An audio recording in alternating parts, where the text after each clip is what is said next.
നമസ്കാരം. National broadcasting news ഇന്ത്യയിലേക്ക് സ്വാഗതം. നിലമ്പൂരിൽ ഡോക്ടർ ഷിഹാസ് ബാബു LDF സ്ഥാനാർത്ഥിയായിരിക്കും. നിലമ്പൂർ ഉപതെരഞ്ഞെടുപ്പിലെ LDF സ്ഥാനാർത്ഥിയെ CPM ഇന്ന് തീരുമാനിക്കും.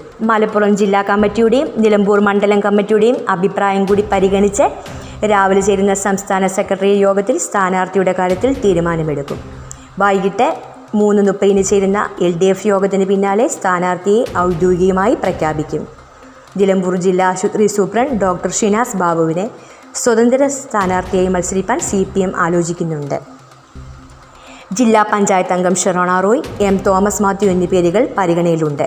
പാർട്ടി ചിഹ്നത്തിലാണ് മത്സരിക്കുന്നതെങ്കിൽ സംസ്ഥാന സെക്രട്ടേറിയറ്റ് അംഗം M. സ്വരാജിനെയാണ് പ്രഥമ പരിഗണന. DVF ജില്ലാ പ്രസിഡന്റ് P. ഷബീറിൻ്റെയും പേരും ചർച്ചയിലുണ്ട്. സ്ഥാനാർത്ഥി പ്രഖ്യാപനത്തിന് പിന്നാലെ പ്രചാരണ പരിപാടികളും LDF പ്ലാൻ ചെയ്തിട്ടുണ്ട്. ജൂൺ 1 വൈകുന്നേരമാണ് LDFിൻ്റെ തെരഞ്ഞെടുപ്പ് കൺവെൻഷൻ മുഖ്യമന്ത്രി പിണറായി വിജയൻ ഉദ്ഘാടനം ചെയ്യുന്നത്. കൂടുതൽ വാർത്തകൾക്കായി കാത്തിരിക്കാൻ നാഷണൽ ബ്രോഡ്കാസ്റ്റിംഗ് ന്യൂസ് ഇന്ത്യ.